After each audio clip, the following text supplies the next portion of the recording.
Good Wednesday morning to you, and welcome back to the back porch here at the house for our Wednesday's Word. And I want to read you a passage today from 1 Peter chapter 5, and we're going to look at verses 6 and 7. Those are the two key verses, and verse number 7 is the promise that I want to talk to you about today. I want to talk to you about the encouragement of a promise. The encouragement of a promise. The Bible is full of promises, we know that, and this is one of those promises in Scripture. And let me read it to you. 1 Peter chapter 5 verse 6 says, "Therefore humble yourselves under the mighty hand of God, that he may exalt you in due time, casting all your care upon him, for he cares for you." And the promise is in verse 7, where it says to cast your care on him, for he cares for you. The encouragement of a promise. I don't know, has somebody ever made a promise to you? The encouragement of that, they followed through with it. You've made promises, and I have. Question is, did we keep them, or did we not? How did we follow through on the promises that we made? Love the story of the lady who was doing some Christmas shopping. She was having a little struggle with it. Age had kind of caught her a little bit, and she just decided that she'd just get a Christmas card, and she'd just send Christmas cards to all her family that particular Christmas. She looked at some different Christmas cards, and she found this batch of cards. There were about 50 in the batch, and she said, well, that'll absolutely do it. And so she just opened up the box, looked at one card, said, I like it, and she put the card back in, bought the box, and then she went home and she opened each one of them up. She signed her name to it, said Merry Christmas, and she signed her name, sent it off to about 30 of her family members. She was feeling pretty good about what she had done. Christmas Day, she had had some calls come in from all her family. After she had had a little meal together by herself there that Christmas, she was going back through the house doing some different things, and she noticed that box that had those Christmas cards that she had sent in it. She opened the box up. There were a couple of cards that were left, and she pulled one out, and she opened it, and it had Merry Christmas, and where, she had been signing her name on every one of those cards. And then she happened to notice, and for the first time ever, she discovered that the card had another page to it. And so she turned it. And when she did, to her utter surprise, here's what it said.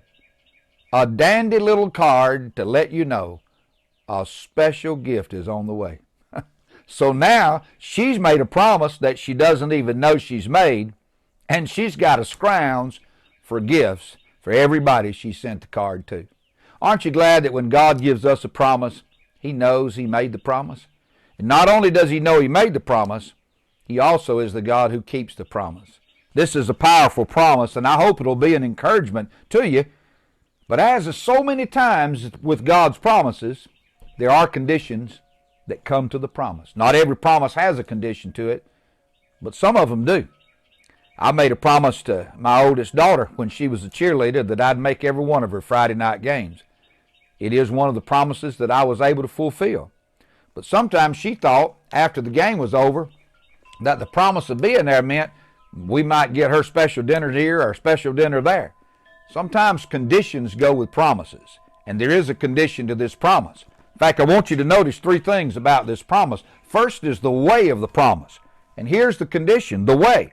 He says, humble yourselves under the mighty hand of God, and he will exalt you in due time.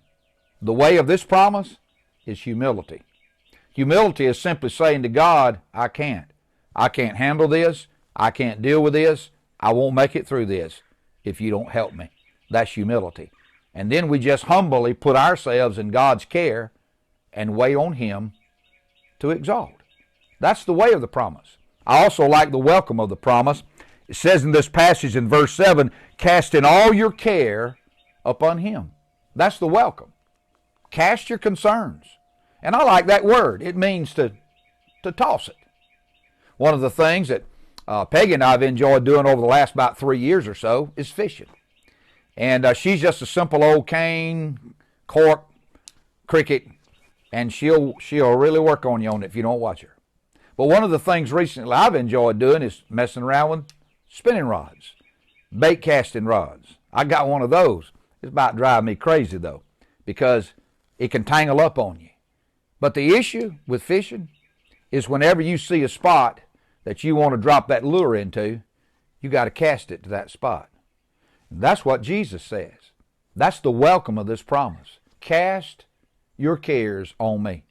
Throw them over there, is what he's saying, on me. But not just throw your cares or your concerns anywhere. It's to cast them on him. That's the welcome of this promise. The way of the promise is humility. We humbly say, I don't have this and I can't do it.